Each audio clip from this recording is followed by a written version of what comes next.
Next regular Board of Education meeting will be held on Tuesday, May 14th in the Board of Education meeting room.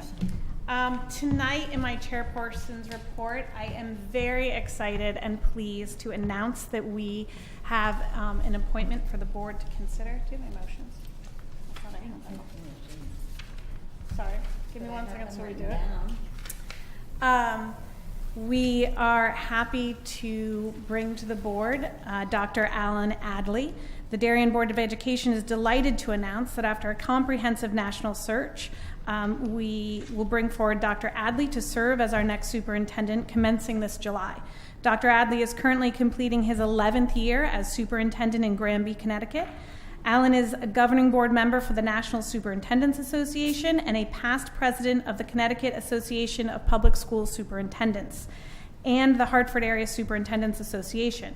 Dr. Adley was the recipient of the 2017 UConn NEAG School of Education Outstanding Superintendent Award and is the 2019 CAPS Connecticut Superintendent of the Year. A native of Northern Ireland, Dr. Adley started his career as a mathematics teacher and a professional soccer player.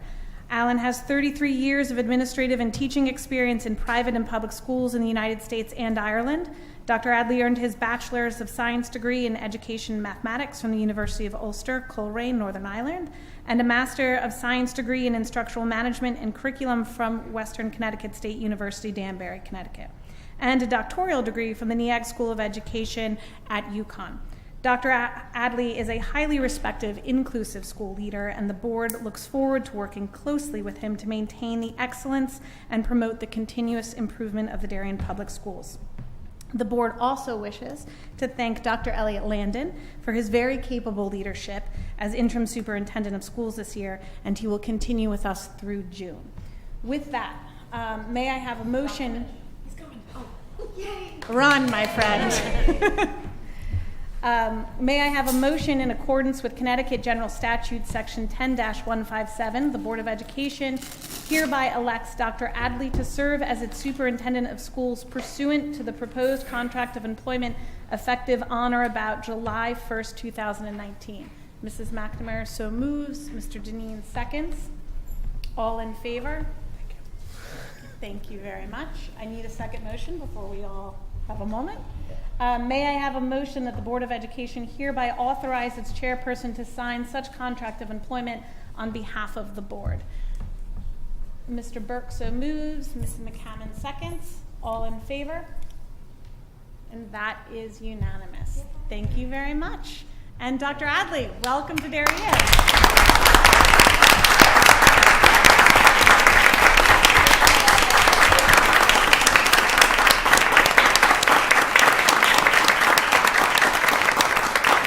You're very kind. Thank you very much. Thank you very much.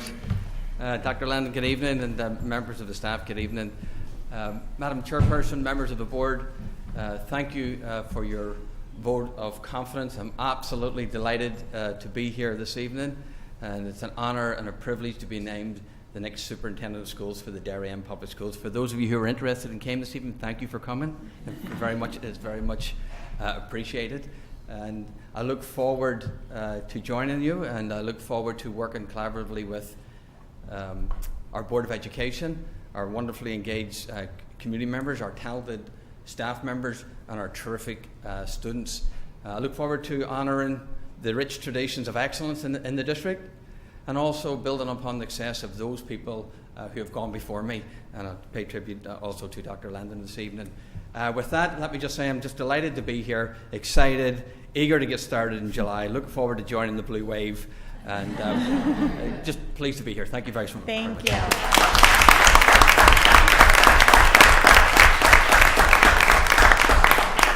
I would like to add that I would commend the whole board for the amount of work and effort they put in. We were so lucky and fortunate to get a whole host of very qualified candidates. We certainly believe we got the most qualified candidate here to work for Darien, but Katie Stein and her tremendous amount of work, and Krista McNamara in leading the group, and the amount of time and dedication that this Board of Education put in is also to be commended, and the public should know they have really hardworking members doing this and taking their time. So thank you for all of your time. And Dr. Adley, I would say you have a wonderful cabinet you are inheriting, so we wish you all well. Some may see Dr. Adley in the district tomorrow. Everybody will have a chance to meet Dr. Adley, maybe not on the first day. Our first goal is certainly for our schools and our staff and our students to see Dr. Adley, but there will be time with parents, there will be time with other elected officials, and we will make sure that everyone has a chance to meet and welcome Dr. Adley to the district. So we look forward to that. Your time will come. I know everybody is eager. We will do our best, and we are just very excited to welcome you to Darien. Thank you. With that, anyone wants to follow with public comment? Anybody this evening? Okay, you're all quiet. And Dr. Landon, Superintendent's report. I'd like to join with the board in welcoming Dr. Adley. You better get used to that button. You do have a great staff to work with, but better than that, you have a great board. And I've said this to the board publicly, they are so different than a lot of boards that are around today. They're really caring about kids, they care about education, they work well together, and it's been a joy to work with them. So all I can say to you is top of the morning. We will move on to the approval of minutes. I swear I printed all my motions out here. I have them here. It is requested that the board approve the following minutes. Minutes of the special meeting and executive session held on April 9th, 2019. Mrs. Ritchie moves, Mrs. McNamara seconds. All in favor? Joe, raise your hand. That is unanimous. We'll mark her absent for the next one. Okay. And minutes of the regular meeting held on April 9th, 2019. Mr. Burke and Mr. Brown, all in favor? And that is also unanimous. Thank you, everybody. We will move on. Are there any board committee reports this evening? Mr. Denis. Just a quick update on the Oxridge Building Committee. Last night and this evening, we've been interviewing 6 architectural firms. We'll get that down to 2 or 3. The next scheduled meeting for the Oxridge Building Committee is this Friday at 7:30 a.m. at Town Hall. Great. We will move on to presentations and discussion this evening, beginning with a curricula update on social studies K through 12. Dr. De Silva, Mrs. Gillette, and Mr. Keeler. Welcome. So we are again excited to update the Board of Education and the public on the work that's being done with our curriculum chairs and, of course, our elementary directors. In the backdrop here, there it goes. In the backdrop here, you had some photos of some of the work that will be described in tonight's presentation. I am confident that as a result of tonight's presentation by Corey and Keith, that you will all feel the same level of excitement and confidence that we have in the work that's being done and our children that are being served. Great. It's all yours. Is this on? I think so. Yeah. Okay. Good evening, Dr. Landon, Mrs. Ockman, and members of the board. Like Dr. De Silva said, we're very excited to share with you all the work that we have done in the last 2 years since we presented to you. So in our agenda tonight, we're going to start with a discussion of the K-12 social studies program. Then we're going to share all the updates, all the work that we've done since we last saw you, and then we will share out what we're continuing to study and work on this spring and into next year. So before Keith starts talking about the inquiry arc and the frameworks, we want to call your attention to the folders on the table. We put some hard copies, they're in between you, sorry. We put some hard copies of examples of student inquiries. There's an inquiry there for a needs and wants unit in first grade, a regions of the U.S. unit for fourth grade, an apartheid unit from 6th grade, and an enlightenment unit from 9th grade. And we will be referring to them in other inquiry pieces across the presentation. Keith? Good evening, everyone. So what I want to do is give you a sense of what the Connecticut social studies frameworks are. These were released a few years ago, and they're basically a set of guidelines from the state which focuses on preparing students for their futures in terms of their college preparation, their career preparation, and future civic engagement. It does this by developing the skills of a social scientist within our students and focusing on inquiry. If I'm not mistaken, I think in the last maybe 2 months or so, there's been a couple of presentations in front of the board, the science curriculum update, as well as the last Board of Ed meeting where Ms. Summers and her capstone team also talked about the inquiry process and how that was taking place in those areas. In the social studies, the frameworks describe this as an inquiry arc, of which there are 4 dimensions, 4 parts. And the first of these is developing questions and planning inquiries. So if you look through and just peruse some of the items we've given you, you'll see embedded in that there are questions. Some of these are smaller in nature, something that might be used on a single class. Some of these questions can also be much larger in scope and take place over a whole quarter or a month or a unit or something along those lines. The second and third dimensions really happen concurrently. The second dimension really looks at teaching students the skills that they need to be effective social scientists. And the third dimension looks at analyzing sources. You can see with the examples that you have in front of you, there are a lot of the work that we do with students in this inquiry process has to do with students looking at the sources of information and deriving meaning from that.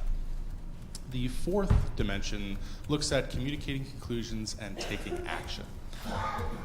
This can really take a variety of forms, from songs to political cartoons to essays or even to community service projects that students do. So now that you have a brief overview of what this inquiry arc looks like, I'm going to turn things back to Corey so she can talk about the K-5 scope and sequence. So planning the K-5 scope and sequence is complicated. There are several factors that we have to take into account. One factor is time, because in elementary school our focus is on teaching foundational skills, so we don't have as much time per day as the middle school and the high school has. Another thing that we have to work on is making sure that we're aligned with the frameworks, that we're teaching the skills of historians, that the content is engaging, and that it connects to students so that it feels relevant. We also still teach the 4 disciplines of social studies: history, economics, civics, and geography, and we have to build all of that around compelling questions. So what I tried to do in this graphic that we gave you is show you how in kindergarten we start with the focus on themselves, because all kindergartners think about themselves first, right? Then we move out into the school community, their actual neighborhoods, a study of Darien, then and now, a study of Connecticut, then and now, the regions of the U.S., and then we end in 5th grade with a study of colonial America and the American Revolution, which you've heard us talk about before. So just to give you some examples, in kindergarten, I don't know if you saw in the slideshow earlier, that in one of the units on geography, kindergartners learn about direction words, and then they play a game where they're giving their friends directions to find a favorite stuffed animal or book in their classroom, and they're wearing the little band on their left hand so they know the difference between their left and their right hand. In 1st grade, in our needs and wants unit, after they do the initial inquiry that you have in your packet where they're sorting items into needs versus wants, one of the big hot debates in 1st grade is a cupcake a need or a want? So you can imagine that that is a lot of fun. Depends on the day. Exactly. In 2nd grade, when students study people in the world who make a difference and people who in the community who make a difference, then they are asked to make a difference too, because kids can make a difference. So 2nd graders all engage in some kind of community service project, which you've probably heard about from the different elementary schools. And then, as we mentioned before, 3rd grade starts with a study of Darien and then Connecticut. There is a teacher-built field trip to the Darien Historical Society where they learn what it was like to live in Darien in the old days. So in 4th and 5th grade, this work changes. students start really looking at primary sources to study American history. In 4th grade, they're looking at westward expansion, and in 5th grade, like we said, they're talking about colonial America and the American Revolution. So they're studying these primary sources like images and maps and landforms to study growth, expansion, transportation, etc. So that's elementary school. All of this work picks up then in middle school. And in middle school, we expand upon students' understanding of our country from 5th grade and move in 6th and 7th grade to study the world. In 6th grade, students are studying the Eastern Hemisphere, and in 7th grade, they're studying the Western Hemisphere. In 8th grade, students undertake a study of American history up to the period of Reconstruction. And then as they move into the high school, they have a 9th grade class in European history called Western Civilization. They have a 10th grade class, which is a World Studies class, which is a regional study of the non-Western world. In 11th grade, they have a survey course of American history. And in 12th grade, they learn the basics of our political system in law and government. We have a variety of electives at the high school at a variety of levels for students to take. And embedded in each of these courses, 6 through 12, as Corey was talking about before, we use compelling questions to drive the work that we do with students. And I'm going to turn it back to Corey to talk a little bit about what this K through 12 progression of compelling questions looks like. So we wanted to show you what one question could look like across K through 12. So we looked at the question, how does where you live affect how you live? Meaning, how does the geography of where you live affect what you eat, what type of shelter you live in, and then how you make money, how you provide for your family. So in elementary school, this really begins in 2nd grade, where students start to learn about the different types of community, urban, suburban, and rural, and how people live slightly differently depending on what type of community that they live in. And then in 3rd grade, they are directly connecting to how where they live affects how they live as they study their town of Darien. And then in a deeper way in 4th grade, they study the geography of the regions of the U.S. through the journey of westward expansion. So as they watch the settlers move west, they look at how they had to adjust the different ways that they lived, the different shelters that they lived in, the different things that they ate, and so on and so forth as the land and the natural resources changes. This then is picked up in 6th grade, the same question. And in 6th grade, students work on a project called Survivor Africa, where they're quote unquote dropped off at specific coordinates within the continent. And they have to figure out what is the geography, what is the climate, what will I have to do to survive, what resources will I need or have access to. It's very much an application of this question, how does where you live affect how you live? In 9th grade, just as another small example, students will undertake in their study of ancient Greece, look at what the geography of Greece actually was like, or is like. And they'll learn about the mountains in the area and how difficult it made for that to become a solidified nation. And as a result of that, it developed into smaller city-sized states, city-states, which were governed by a direct democracy system.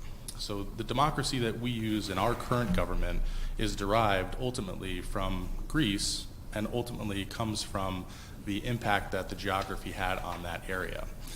So again, we're really looking closely at connecting this idea of how does where you live affect how you live throughout their courses, throughout this K through 12 scope. Just as we have progressions for compelling questions, the same is true for our content. And I'll turn it back to Corey. Okay, as we mentioned before, the story of the American Revolution is first studied in 5th grade. Students learn about the causes of the revolution, really studying the different perspectives of the time, the perspectives of the Loyalists and the Patriots. They engage in debate. They sing songs from Hamilton, as we shared with you before. They study primary documents, including political cartoons, sketches, and letters, as they build an understanding of that conflict and the different viewpoints of that time period. This is then picked up in 8th grade. As students move through 8th grade and then again into 11th grade, They're going to gain greater exposure to the nuance and the complexity of the American Revolution, exploring more reasons behind its actual causes, looking at competing views behind that, and also having an opportunity to look at more of the primary sources from the time period and looking at them through new lenses. For example, while they may have been exposed to some of the key phrases in the Declaration of Independence in 5th grade, they'll read it in its entirety in 8th grade, and as they move into 11th grade, they're going to read it again, but now through the lens of looking at it as a persuasive piece of writing. So looking at what does this document actually do that persuades people this is the right course of action, as it was such a bold one.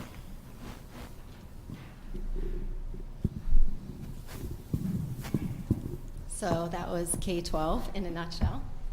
So what we have done since we last presented in front of you, in elementary school, we are so excited that by the end of this June, we will have aligned all of our K-5 units to the frameworks.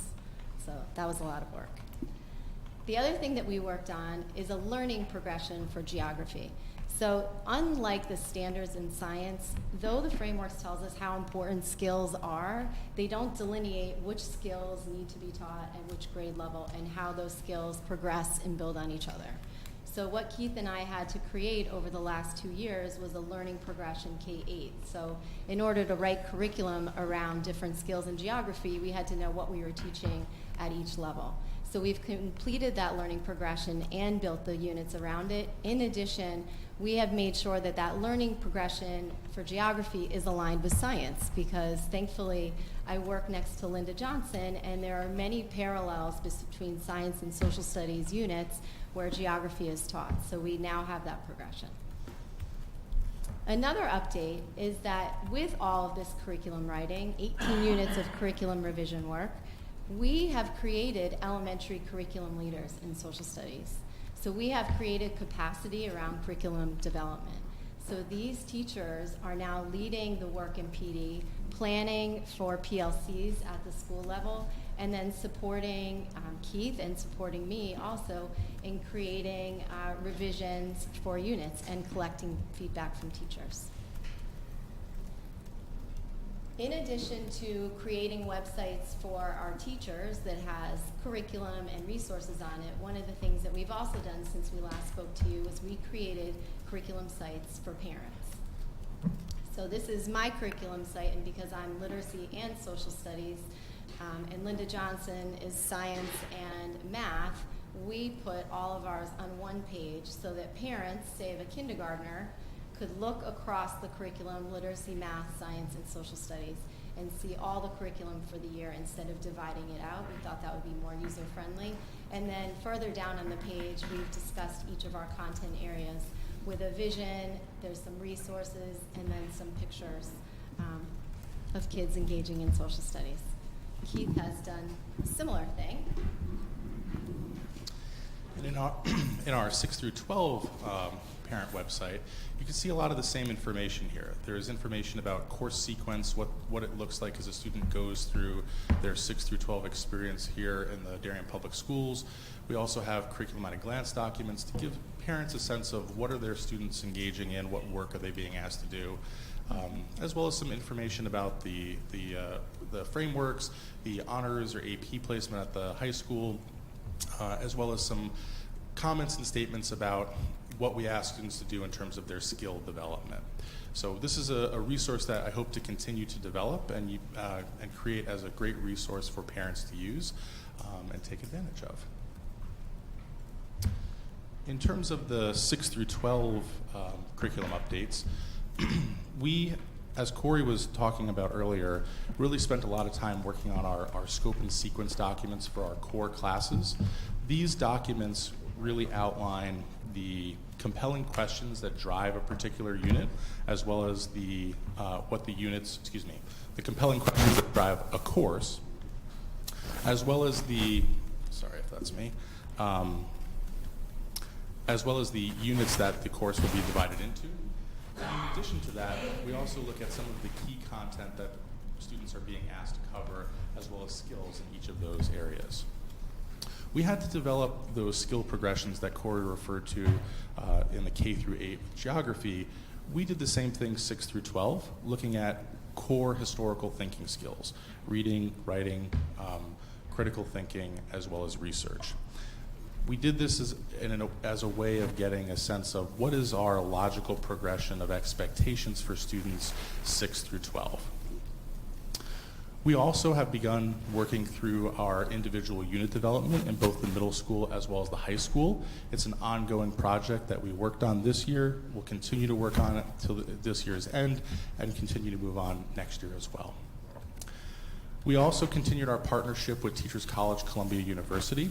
We had a staff developer come in 5 days this year to work with middle school teachers around reading and writing instruction, which has been tremendously helpful. So what I'd like to do is just take a moment. We've looked at the curriculum update as a whole now for our broad courses 6 through 12. I'd like to take a minute and talk about one specific course that we've worked on this year in the secondary level. And I'd like to talk about Western Civilization, the course that... Would you know? That's going to be my question. I didn't think anyone would have questions about it, so I just... but this is a course that we received the most feedback about, and I wanted to get a better understanding of why that was, and so we continue to engage in study with that course. We did this by asking several important guiding questions. So specifically, we looked at, is this course developmentally appropriate for 9th grade students?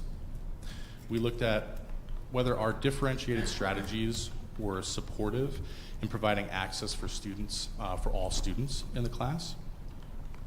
We looked at whether the course met the content needs of our students, whether it was compelling and relevant. And lastly, we asked ourselves the question, does the K through 8 scope and sequence prepare students for this class? In our study, we conducted focus groups with 10th and 9th grade students. And in these focus groups, it was interesting to hear how the different grade levels talked about it. I'll talk in a moment, if you'll just give me a timeout, about some of the changes that we did implement this year. But those changes, I think, really explain a lot of why 9th and 10th grade students talk about the class differently. And what I mean by that is the 10th grade students will tell you that this is a class where there is a large jump from 8th to 9th grade. This year's current 9th grade class, in their focus group discussions, didn't see the class as being as big of a jump. It's certainly still a challenging class. We took that away and knew that going into this. But it's also one that students understood how they could be successful and what they had to do to be successful. And it's something that students found to be more manageable than their older peers did. This year, as I also mentioned, we worked on creating the scope and sequence of skills as well as scope and sequence for each of our courses. And this was, again, to lay out the logical progression of expectations for our students and really look closely at our vertical alignment. And within this, we saw that there is still a need to look more closely at 8th grade, 9th grade, and 10th grade, and that stepped progression that we have. I think that we have made progress in that area, but it's one that we still have to examine and look at more closely. We also studied grade distributions for 9th grade students to get a sense of what was this class like. It's a very challenging one, that's its reputation, and ultimately found that they were comparable to other graduation requirement classes and fell within the same letter grade. We also looked at DERG A schools and tried to get a sense of what do the other DERG A schools offer to their freshmen. There was no single consistent answer to that. Not every school does the same thing, but there were a few things that did stand out as being different. The first one was most other schools have honors classes for freshmen, whereas the social studies department does not. Most also offer a 2-year sequence of global studies. The distinction being, we right now look at European history in 9th grade and then world history in 10th grade, whereas other schools combine the two types of history and then have a cutoff date, usually like the year 1500 or 1750, for looking at them into 2 different courses.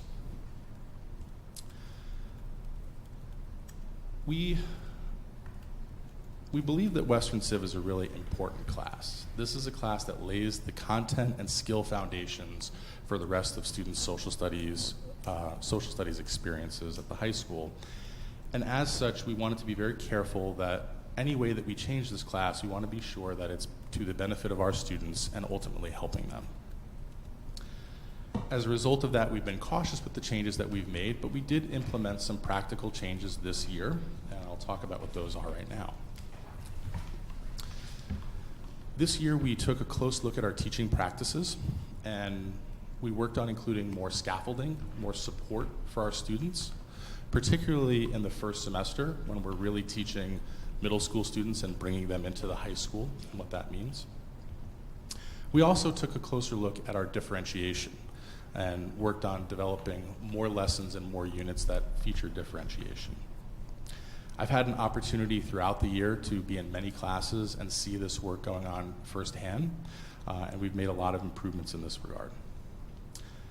We've also continued to implement our common exams, which require a great deal of our curricular discussions, which really brings us closer together and aligns us in terms of what we value in a particular course and centers teachers on understanding what's most important in a course of study. We also worked on the calibration of our grading practices, specifically around writing this year. And we have begun and are continuing to work on using our compelling questions as a filter for the content that we include in our classes, making sure that what we include is relevant to students and relevant to the work that we're doing. We've implemented these shifts. We've seen some positive outcomes from them already. And we're going to continue to monitor them the end of this school year and into the following school year, at which time we'll be able to give hopefully a report of our successes or a report of the future revisions that need to be made within the course itself. So that's a really kind of close look at one class in particular, but it gives you a sense of some of the work we already did this year and also some of the work that we have still to come. Within the 6 through 12 social studies curriculum, there's a few areas that we're going to be looking at for Western Civ and beyond that for all of our classes really, to look at the effectiveness of our adoption of the inquiry practices to see that we're using the best practices possible. Also to look closely at our differentiation and ensure that we're doing this in the best way possible for our students to help them the most. We also want to continue to work on our alignment between classes, between teachers, and part of this is also coming back to our scope and sequence, understanding that we have to have that solid progression of expectations 6 through 12, with a particular focus on the transition between middle school to high school. One of the things that we've done this year that has really been helpful, and we've started to implement this, is look at our visitation of classes. We have done this already. Corey and I do this quite often, but this is something that we're expanding to teachers and want to continue to expand to teachers, giving them an opportunity to get into other teachers' classes as well as getting into other schools. And we'll think that will also be a great help to the work that we're doing here. So at the elementary level, we have similar goals. We are also working on inquiry in our units of study, and we are aligning our inquiry process with science. Since elementary teachers teach all subjects, and you've seen the inquiry process for science and the inquiry process for social studies, they're very similar. So this summer, we're having an Inquiry Institute for Science and Social Studies curriculum writers, where we're building an aligned process and a shared understanding of best practices in inquiry, going back to our units in science and social studies, revising them, and then planning PD for all of our K-5 teachers for next year. We're going to continue the revision work around the geography skills that we have implemented into all the elementary curriculum, taking the feedback that we get from the teachers in June. We're going to continue professional development around best practices in social studies instruction, And as Keith also said, we want to expand our K-8 visitation. We need to get teachers visiting each other across elementary and middle school more often. It's tricky because of sub-coverage, but the more that we've been able to make it happen, the more we feel like it's important. Even in noticing the volume of writing in the elementary school and seeing how that measures up to the expectations in middle school. That was something that was just taken away by 8th grade teachers visiting our elementary schools. So this is so important. So it's a big goal for us for next year. So that is our update. Questions? Great, thank you both very much. Board comments and questions. Mrs. Stein. Thank you for the Western Civ deep dive. Having 3 kids have gone through it, it is always the class that you hear the most at the high school that, people struggle with. So I appreciate it, and I think the changes you're putting in place and doing it slowly it's excellent. I just had a quick question. So you have elementary curriculum leaders, which sounds excellent. What are you doing secondary level besides just having you? What support do you have under you? What kind of PLCs? Like, what are the staff doing to sort of support your work? So we don't have it as a formalized position, but teachers get an opportunity to meet regularly in PLCs, and also with our department meeting time in both schools and at times together. So we allocate a lot of time for teachers to work on things like common exams or benchmark assessments or common planning for upcoming units. It's not structured the same way where there's a designated leader as such, but it is something that we work on quite regularly, and it is something that the teachers are very eager to get opportunities to work on as well. Great. Further questions, Mrs. Ritchie? I'm going to ask about Western Civ. Sure. I'm glad to hear of the changes, although I will just say from the experience my children have had, it's a great place to learn, and it's a challenging course, but I think what my kids have gotten out of it just returns dividends. So I'm glad there are changes being made, but I'm hoping that in some way that rigor can remain not changed too much. Okay, and so then you mentioned some districts have honors courses at the freshman level. Is this for Western Civ?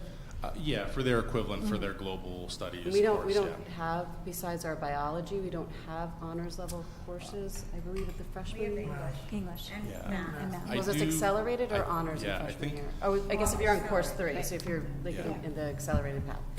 Yeah, I think there's an honors biology, and I'm a little bit out of my expertise here. At honors biology, there's accelerated English, I believe. There's accelerated English, Right. there's accelerated math, there's accelerated Right. language. But I don't know that there's other honors. Right? I think what the- If you're in Sorry.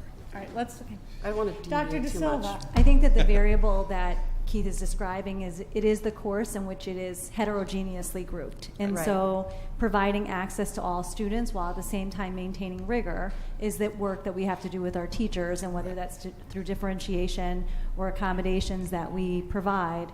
It is a heterogeneous class which requires a different lens on the part of the teacher. Right, so I'm just wondering, based on what you said, is it something that you think that we should look into potentially? Is it an accelerated Western Civ course so that those kids that can handle a faster track or more rigor can get that? And so I think what we're working on right now is the Western Civ, I think as you had pointed out the start of what you had said, it serves a great purpose for our students. And while it is a very challenging class and we want to make it accessible to students, we also don't want to lose an opportunity to have a lot of great teaching go on and a lot of great learning go on. So my short answer to what you're saying is, as we continue our study this spring and into next fall, if the changes that we're implementing are not sufficient, if we're not able to really give students access to the Western Civ curriculum in its current structure, then I think we would look at whether that would be a better option for the class, yes. So I think we want to really look at closely what is it that we're currently doing. Is this the iteration that makes the most sense and is going to help our students the most? And if not, then look into changing that. Mrs. McNamara. You've touched upon it, but could you elaborate a little bit more, probably more in the 6 to 12 environment, of how does the teacher know that the students understand? What type of assessments do you have? What are the skills that you were looking for to develop from the assessment perspective? You've touched upon writing. Is it exclusively writing? Are you looking for oral, or physical, tangible? Could you talk about that? And this actually comes back to the question about PLCs. A lot of the PLC work does focus on particular skills that we want to see students develop. So that could be around presentation, it could be around students reading, it could be around their writing, just to name a few. It could be around research as another example. So one of the things that we're doing is always looking back at these teacher-generated assessments and getting a sense of, are students performing well in this? Are students understanding what's being asked of them? Are they learning the skill and able to apply the skill that they've been taught in their classes? At the high school level, beyond the benchmarks that the teachers create in middle school, we also now do have these common assessments that are helpful, the common exams that are helpful as a way of identifying whether students are meeting these goals, whether students are able to master those skills or not. Are they exclusively written? Are they? A lot of them are written, yes, but that's not the only way that we're measuring the work the students are doing. One of the things that we're hoping to accomplish as we continue to work on our scope and sequence documents is identifying common assured experiences. So that might be saying that there's a particular presentation or a particular type of writing that needs to take place in a given quarter that would give us a wider view of how students are doing. Just opposite. Many ways for students to be able to show that they understand and Absolutely. mature. Yeah. Mr. Brown. So I guess just following up on the assessments that are done by the teachers versus the testing that's done, is there any tracking to see how accurate the teacher assessments are to the actual results in the testing? In terms of the teacher quarter grades, for example. So if the teachers, for example, gave themselves all D's, but the students got all A's on the test, that wouldn't be a very good process. So Right. It's something that we have to look at a little bit more. We do engage in reflective studies of our exams, for example, to see how did the exam go, was the exam fair, does it need to change, and also take a look at the distribution of scores that we had in that. So I think we're starting to examine that, but it's part of a learning process that we're doing as well. Though. Okay, but that's more the results in the test itself, or the correlation between the self-assessment and the results in the test? Oh, sorry, the self-assessment that the teachers give, or Yes. So sorry. the contrary example, they're giving themselves all A's, but everybody gets F's in the assessment test. Right, Then there would be a disconnect there. That So would be a I just problem, know that's tracked. Yeah. At this point. No, I don't think explicitly. No, it's not the self-assessment compared to the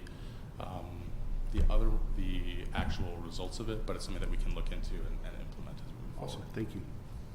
Can I ask a follow-up on writing, which Mrs. McNamara was talking about? We talked a little bit about at the elementary level the crossovers with science, but I know the kids going from middle school to high school, the amount of writing and the type of writing versus research papers. Have we done any crossover at the middle school level between history and English to make sure students are prepared for that type of writing?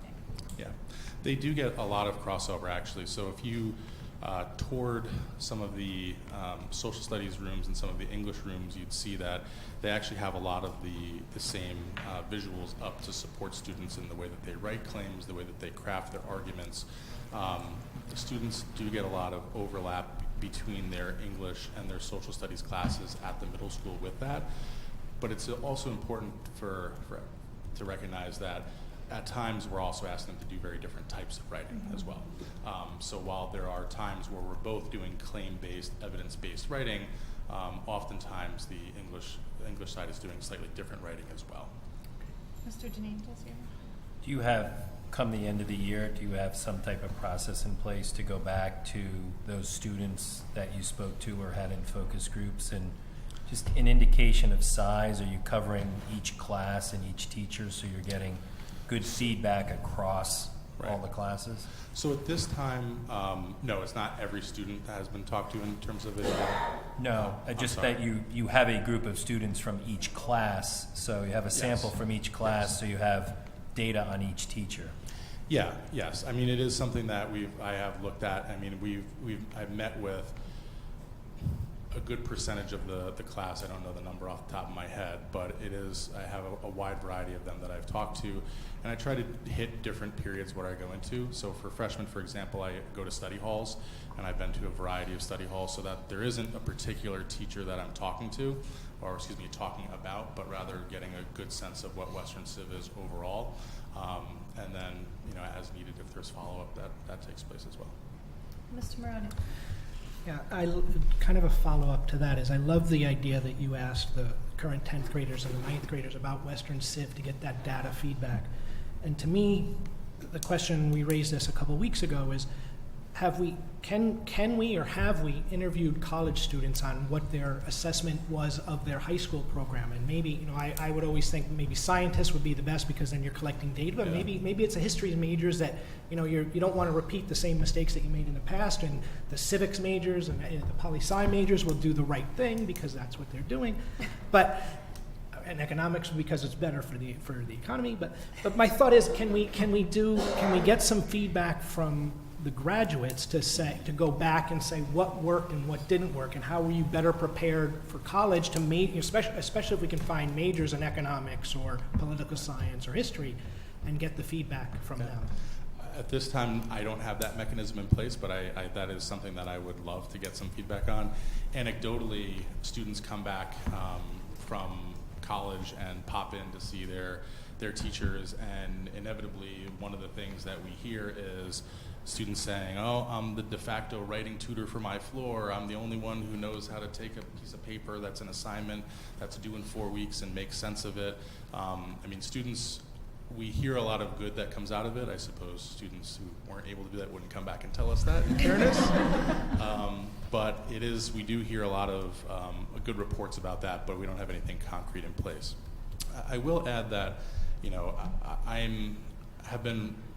I really enjoyed having these focus group discussions, and the heart of Western Civ specifically is that this is a class that focuses on the heritage of ideas. So what from Europe's history has influenced our culture today, and why is that important, and who cares about this?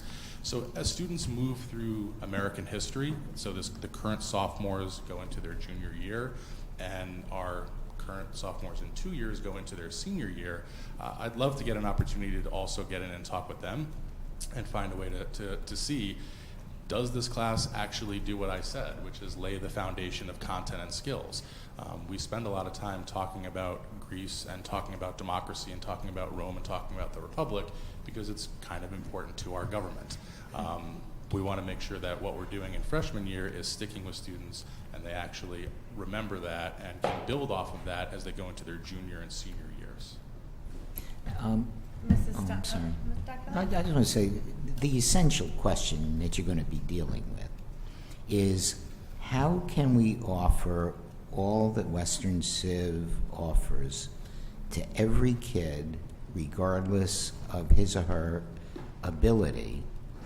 And I think that's where you're really going to have to really focus. I mean, some of the board members ask questions about an honors class or an accelerated class, and of course not every student would be best served by that, and there are others who would be best served by a modification of the existing course. So I wish you well, but thank you. I think that's what you're going to have to really look at. Thank you. Mrs. Stein. Just shifting gears and focusing on the parent engagement piece, I just want to commend you guys on the resources, like we said, with the math and literacy components. They're exceptional. And my only concern is that not enough parents know how to avail themselves of it. So perhaps what I've found, having progressed through elementary and middle and high school, elementary parents seem to be more engaged in checking websites and all of that, and they have their meeting at the beginning of the year with their school teachers, but perhaps blasting at the beginning of the school year, separate blast just with this to the middle and high school parents. You can do elementary as well, because they don't go in, you go to an individual teacher, you're not in a department, And I think parents would be so appreciative, particularly the sequencing and how from, we get a lot of questions from middle school parents about placement in the high school, and they don't necessarily know where to go, but I think it's exceptional and it's such a great tool for our parents, and I commend you on it, but we just need to get it out to them. Can I see a hand up over there? Mrs. McNamara. Yeah, just, could you talk, you mentioned a little bit with the science and the inquiry and then the English and the history, but are there ways in which the curriculum is really dovetailed where you are studying Greece and reading the Odyssey? I mean, to extent, how does that, because to me that makes the experience that much richer if they can look at both, subject matters, but is it not possible because of standards? Could you just briefly talk about that? We actually do in elementary school. I think Francis and I talked about it with our literacy presentation. So right now in 4th grade, they just finished an integrated unit on the last part of westward expansion. So they're learning the skills of how to read in the content area, then how to write in a content area, which is that informational writing that you talked about earlier. And that happens again in 5th grade and in lower grades in different ways, because it's more civics related and not as history related in the lower grades. But definitely we start early on integrating where we can for the time factor, but just also so that kids can see the connection between the two. As far as at the high school level, or middle school level, at certain points we do have really strong connection between them. So, for example, their junior year, generally speaking, students are in an American Studies class. That is very much two classes that are intertwined. It's an interdisciplinary course. Francis Janasco, who's the English department chairperson, when his 10th grade team was working on revisions to their curriculum, invited a world studies teacher from my department to come in and talk with them to accomplish or to help with exactly what you were talking about, finding some way to connect the two. In 9th grade as well, that's part of a discussion that Francis and I have also been working on and talking about.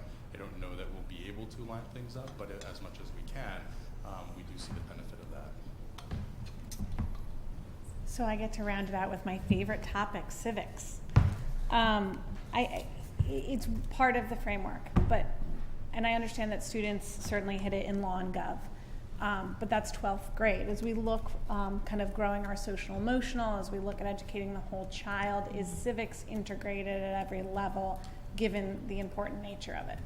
Absolutely, yeah. So that was one of the areas that Corey had highlighted as one of the areas of the social sciences that the frameworks do try to hit. And I can say with certainty that all of our courses 6 through 12 deal with that. It may be in the form of looking at who makes for a good leader, or what makes how responsive do governments need to be to the people. But we look at it both within our country and other examples outside of our country. It's one of the things that we're constantly coming back to. What are the political systems that exist? What are the political systems that work? What has happened in the past that's created these systems or led to their demise? Great. Thank you so much. It was very comprehensive, and we were excited and waiting for this. So Dr. De Silva, thank you. We've been asking, and thank you both. Thank you. All right, we will move on to another light topic, further discussion and possible action on the state-required 2023 changes to graduation requirements. Dr. De Silva and Mrs. Dunn. I'm going to turn it over to Mrs. Dunn, but we do, or have included, I don't think that was It is the high school. I have included the presentation that was shared with you at the last Board of Education meeting. Did you not expect me to turn it over to Mrs. Dunn? It's okay. I thought we were taking questions. I don't think we were presenting anything else, right? Oh, okay. Anything before we take questions that you'd like to refresh us on? Or any questions, comments? I don't think so after the last session. Mrs. Ritchie, do you have a question? I think you're probably still looking at this, if there are courses that need to be added to ensure, especially when it comes to STEM, that we have enough course offerings that every student is able to meet those requirements. Yes, I mean, I'm confident right now that we have enough classes. Do we have the variety of classes that we would like to see. That's something that we are working on now with our curriculum council, and we'll be bringing forth new courses, I think, to answer those questions. We definitely have courses in our catalog that can meet the requirements, and remember, this is for the class of 9th graders that are entering, so these requirements will not change until they're prepared for graduation, but we want to make sure in the next year that we're able to build in additional courses options for them. So my questions mirror Mrs. Ritchie's in the sense that I think it's great that we offer classes that can fit into, but I would like to make sure that we have, if we're calling something humanities, STEM, whatever, STEM jumps out, that they are real STEM classes. Mm-hmm. And so I think that while we can meet the requirements, are we meeting it well with robust STEM classes? And that would be the only thing I'd ask the administration as we go forward in this process. We look if we need to alter anything or enhance anything. Right. Absolutely. And remember, there are 3 years of science, true science in the requirement. Yes. Which is an increase over the 2 years we have currently. So we are increasing the science portion of STEM, but the technology portion would allow students to get credit for graphic art, for example. That wouldn't be a science, but it would fit, in our view, under STEM. True, But I it guess wouldn't. what I'm But saying- students would not be able to avoid science to meet their requirement because they have a 3-year science requirement. No, I guess what I'm touching upon is as we develop courses, and I appreciate that we're increasing science, that we're developing true STEM classes and not just separate science, technology. STEM, part of STEM is the integration of. So I love that we have another year of science, but if we have some truly more integrated classes and or connections in classes so that our kids are having a full STEM experience, that's what I'm looking Right, for. and you can't have I it would today. say that they are that already. A chemistry class is applying mathematics, is applying engineering, solving problems. You know, I think a lot of our courses, you can't really distinguish some of the strands of STEM within them. But I totally understand. I mean, one of the things we would like to see is more integrated science classes, where there's a lot of talk about integrated science, but a lot of the programs that you see are really geared toward testing, for example, instead of truly integrated science. So an integrated science for me would be to take a leaf and look at the biology of the leaf, look at the photosynthesis that takes place in the leaf, look at the chemical reactions that take place there, look at the physics required for light to be used by that leaf to produce food, look at it from the environmental science perspective that none of us are alive without the functioning of that leaf. You know, that to me is truly an integrated science and problem solving that goes with that. So I think there are a lot of ideas. The good news is to bring those kinds of courses forward. Okay, Mrs. McNamara. Sort of on the same topic, does the State Department of Education look at your curriculum and just say these meet? How does this all fall into place? In terms of meeting these, there was no guidance on that. So it's whatever you feel is best based upon what. Yes, you what we feel is best, right. Your Right, recommendation. as the district, right. Okay. Any other questions? Mrs. McNamara. Was there anything more on the mastery-based diploma assessment? No, that was still. No, I mean, that's work that's going to take Okay. a year or two, I would say, yeah. And physical education and wellness. We're going to hear about wellness and health. You're going to hear about health and wellness, but the changes that Ms. Dunn described 2 weeks ago remain the same. So our students this was a shift that we've already decided to make, actually prior to the graduation requirements, really as a component of the new health curriculum, where students will take a quarter of health, and it will be grade appropriate. So they will take it with all 9th graders, 10th, 11th, and 12th. Great. And there is a new curriculum that is aligned to that. Not all of the units of study are fleshed out, but by the start of the school year, they will have at least, hopefully, their first 2 units. Okay. Any other questions? So I'll have to entertain a motion on this. May I have a motion to approve that's interesting how they've stated this, the state required 2023 changes to graduation requirements. Mr. Deneen, Mr. Burke, all in favor? And that is unanimous. Thank you. Thank you, Mrs. Thank Dunn. you. Dr. Landon, one of our favorite topics, a first reading and discussion on the proposed 2020-21 school calendar.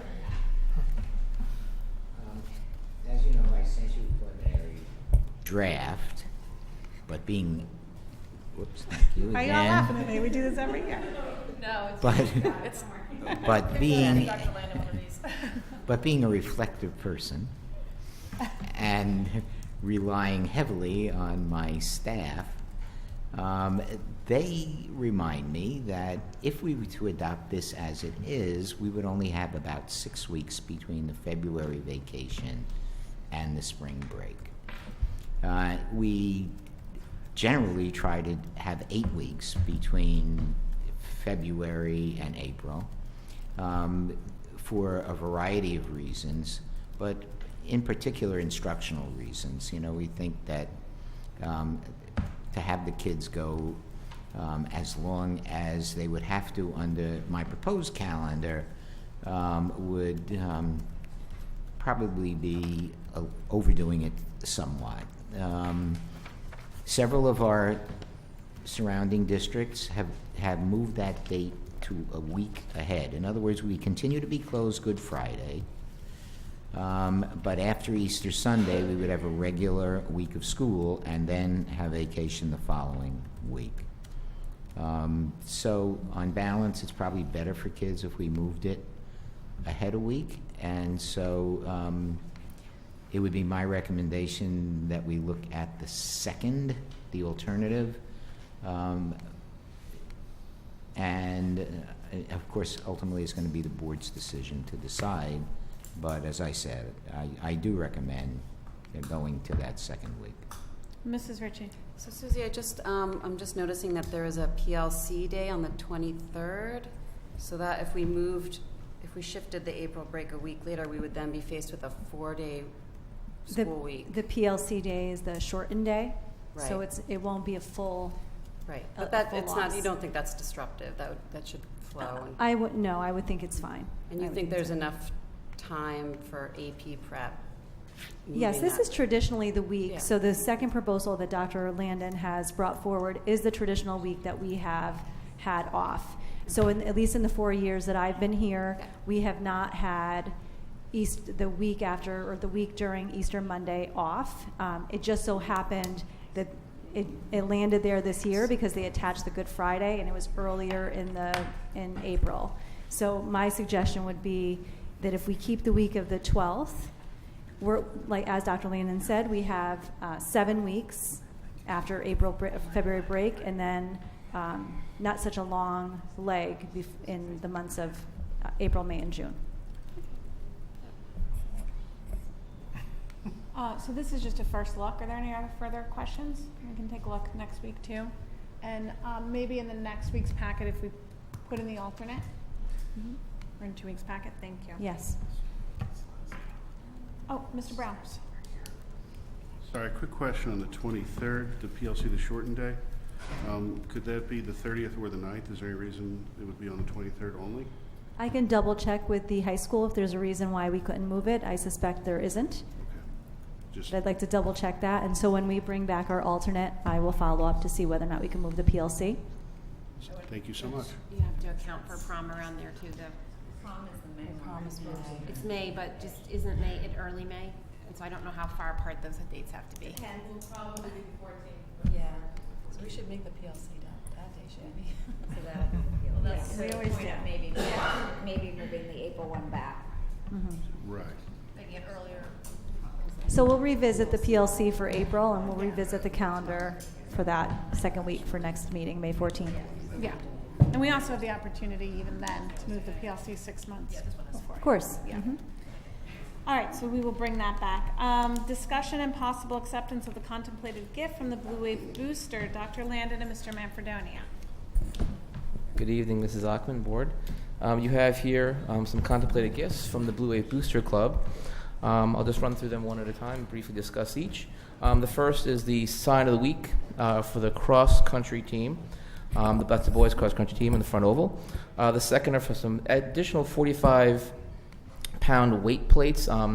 Right now, we're finding we're short on weights, and we're having to share between the two fitness centers at the high school, and we're having to move weights from one room to the other. This would allow us to alleviate that issue, and it would be used by the football team, but could be used by any team after school or during PE classes as well. Contemplated gift of the girls' hockey team jackets. These would be possessed by the school. These would not be student-owned.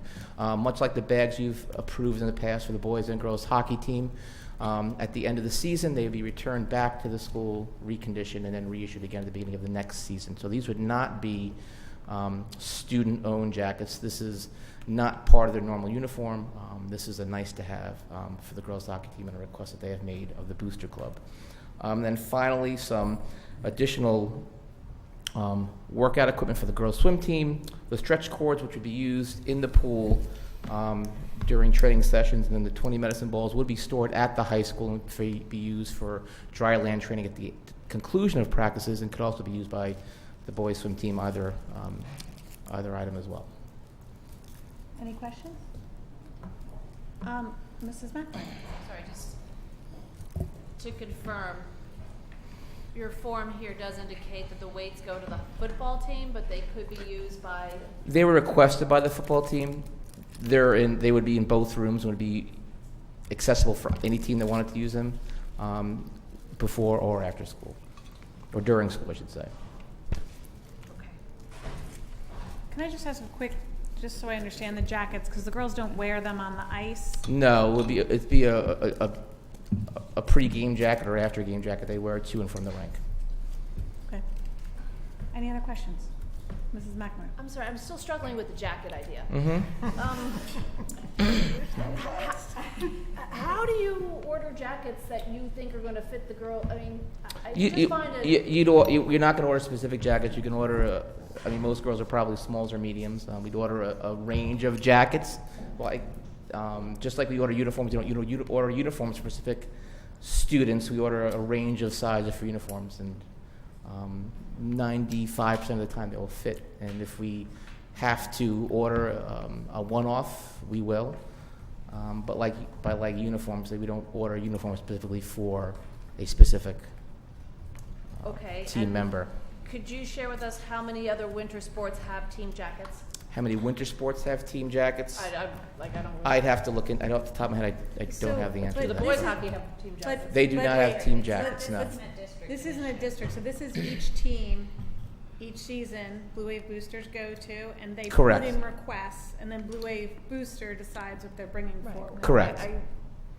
I think that there is maybe, even as we do with the PTOs, a question of thinking about equity in funding. But Well, as an example, to bring some color to this, one year, and I can't remember which hockey team, one of the hockey teams asked for team bags. It might have been the boys first, and then the following year the girls asked for the team bags. And so there has been a past practice for one team to ask for a request like this, and then the following year the But team girls will just... return their bags, boys don't.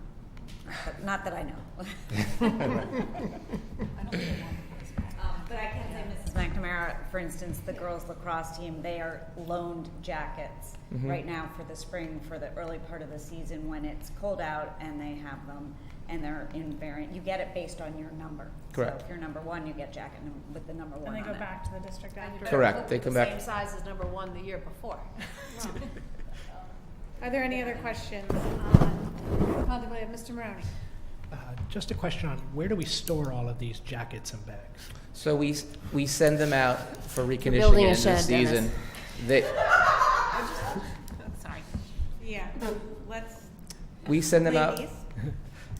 We send them out for reconditioning, and then they'll come back prior to the start of the season, usually a few weeks or a month or so before the start of the season. We store them in a closet under the bleachers at the high school. Any other questions on the contemplated gift? Mrs. McNamara? I'm just going to make a comment, and I want to thank the Booster Club for this very generous gift. I mean, we still have to vote, obviously, but I still struggle with where we're spending our money in gifts, and when we have other sports that are paying for ice time just to get the sport moving, and some are getting jackets, some don't have jackets. I really am struggling with how this is all pulling together, but I want to thank the Booster Club very much for their generosity. Any other questions?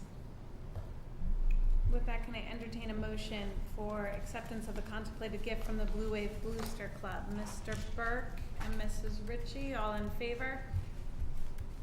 That is that is unanimous. Minus Duke. Yes, Duke is, Mr. Dineen has gone to the Oxbridge meeting for architects. They're interviewing them. Discussion and we'll move on to the discussion and possible acceptance of the contemplated gift for the Darien Soccer Association and the Darien Athletic Foundation. Right, so those of you who have children that play soccer or lacrosse in town know that the Lower Middlesex field, which is used for soccer and lacrosse, has an old netting system behind the goal that is furthest from the school, if you're picturing that. That netting was put up, I believe, by DSA many, many years ago. It certainly predates me, and so it's come time to replace. So DSA, being that it's a Board of Ed property, has asked permissions to take up the existing footings that are there and replace them with new footings and a new backstop system to be used to prevent soccer balls from being kicked into the woods. Essentially. Happens regularly. Any Right. questions? Mrs. Ritchie? I'm just curious, do the middle school students use that particular field, and would they use this particular net? So netting? phys ed classes are held at Lower Middlesex field. There would be a benefit to the middle school phys ed classes if such a gift were approved. Yeah, by the way, I think this is really a good gift, because if the netting and the footings continue as they are, we would have to absorb that in our own capital budget or an operating budget. But this, in the sense that we don't have to do that, and the fact that it's nice to have new equipment, this is a great gift. Mr. Maroney? Have we explored moving the netting to the sides of the fields as well? As the balls roll into the street, because it's close, and then the balls also roll into the woods. Yeah, we haven't, and I don't know if that's as much of an issue as the netting system being behind the goal. You know, so picture the high school, the upper oval has the netting system, and the and center and upper oval have the netting system kept up for the soccer season, but they're taken down to the sides during the fall season. Mr. Brown? Just my recollection, if you'd help, it's on the side where the concern is about going in the street. There's a fence, a chain link fence on that side. There is a chain link fence, yes. Right. Mr. Burke? Well, thanks to the DSA for doing this. I think the net needed replacing 5 years ago. So I'm sure it hasn't gotten better over that time. So thanks to them. I assume that whatever netting structure, you mentioned backstop, that someone will look in to make sure that we don't have to go before any town board in terms of putting in a new, structured, if it's anchored as opposed to a net, or has to be notice to anybody, someone's going to... So Mike Lynch was a part of this conversation at the initial stages before it came in front of the board, so we'll circle back with Mike again. Mrs. McNamara? Just reading your gift form here, it says, quoting, the DAF would oversee the construction done by Lou Giswaldi. Just to clarify, the district will oversee the DAF, overseeing the work done by Lou Giswaldi? Absolutely, yes. Okay, thank you. So I think my understanding and part of this gift is that it is not a requirement for us to have this net, but it's part of being a good neighbor. It's part of keeping kids out of the woods in this particular area. So I think, Mrs. Ritchie, what you were touching on is this something that we should be observing as a capital request, but it is a nice to have, is my understanding. It is not a required to have, and the DAF and the DSA are bringing it forward as a nice to have. Any other questions? May I entertain a motion to approve the contemplated gift from the Darien Soccer Association and the Darien Athletic Foundation? Mr. Burke and Mr. Maroney, all in favor? That is unanimous. And a thank you to the Blue Wave Booster Club, the Darien Soccer Association, and the Darien Athletic Fund for their gifts this evening. Thank you, Mr. Mayor. Thank you. We'll move on to legislative matters because we can't escape them this year. Mrs. McNamara had forwarded, but I'm sure you all received. If you didn't, CABE's request that we opine on the idea of teacher pensions being handed down to the towns. Is there any conversation that you would all like to have on this issue? Anybody? Just saying, Yeah, you'll I was ask gonna for it. Mrs. McCammon. From what I've read, some of the concerns about that, and certainly we've talked about it at this table, is the fact that while the cost is being handed down, there's no local control over that number, and that is problematic. Secondly, of course, there's the specific provision about an additional adjustment for salaries in areas that are above the normal or the mean, I guess, cost. And that those salaries are driven by cost of living primarily. And so it seems like an arbitrary penalty. It's not that we pay our teachers more because they live a much better life. It's because it costs more to live in this area. And so to penalize towns over and above that is another concern.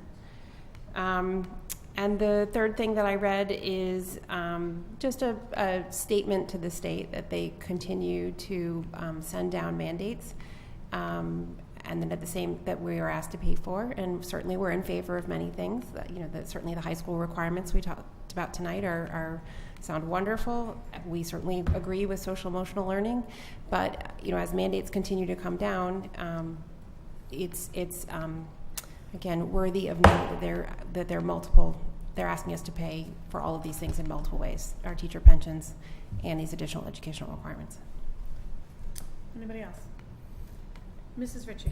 And I agree with pretty much everything that Jill just said. I think it's concerning that the pensions are being pushed down to the towns without any ability for us to be involved in that process in managing the pensions going forward. And also then again penalizing us, additionally making us pay a higher cost based on the higher salaries of the teachers here in Darien. So I have concerns with pretty much all of it. Anybody else? Mrs. McNamara. I just would echo the points that have been made here and the points that were brought up in the CABE newsletter that I would like, I think we need to reach out to Hartford to let our elected officials know that it is a mandate, it is a burden upon the Darien taxpayers to pick up 25% of the teacher pension, an additional 14%, that's the premium that we pay. So with no control of the pension. So it is unfair, and I think we should let the Appropriations Committee know our feelings. So just to be clear, it's, and not, I think we all know what we're talking about, but for the public watching, it's 25% of the normal cost that they're looking for, so not the total cost. The Appropriations Committee needs testimony by May 2nd, and if the board so wishes, what I'm hearing is they would like to look at testimony that paying for pensions without any sort of local control over that cost is a concern. Also, CABE mentioned that there could be some sort of pejorativeness put upon long-standing teachers in that their pension would be higher, therefore maybe districts would be less likely to hire teachers who are long-standing because they would in fact be more expensive. And the current model, that is of concern. Certainly we value, we value new blood and new teachers, but we certainly value experienced teachers. So the board would need to let me know if they would like testimony to the Appropriations Committee in that vein. Did you want to take a vote? That's a... We don't have, it's not on for action. It's not on for action, so, but we can take a sense of the meeting and I can make a statement on behalf of the board. So Mrs. McNamara, you have expressed that you would like to issue something to the Appropriations Committee? Yes. Mrs. Ritchie? Yes. Mrs. McCammon? Yes. Mr. Burke? Yes. Mr. Brown? I'm opposed, and I would say yes. Oh, excuse me. Yes. Yes. Okay, I will work on that. I will draft something so that you can all see, and I will make sure we get it to the Appropriations Committee prior to May 2nd. They're getting sick and tired of me up there, but. Good. With that, we will move on to action items. We have personnel items. And if you give me a second, I have a new motion for this evening. Mrs. Stein, I believe there's no PAR for this evening. No. But we do have a motion to approve the non-renewal of certified staff working under one-year contracts, long-term substitutes, and permanent building substitutes, which was presented in executive session tonight, April 23rd, 2019. May I have a motion? Mr. Burke and Mrs. Ritchie, all in favor? That is Mrs. Keep your hands up for a second. Mrs. McNamara, Mrs. Ritchie, Mrs. McCammon, Mr. Burke, Mr. Brown. Any opposed? Any abstaining?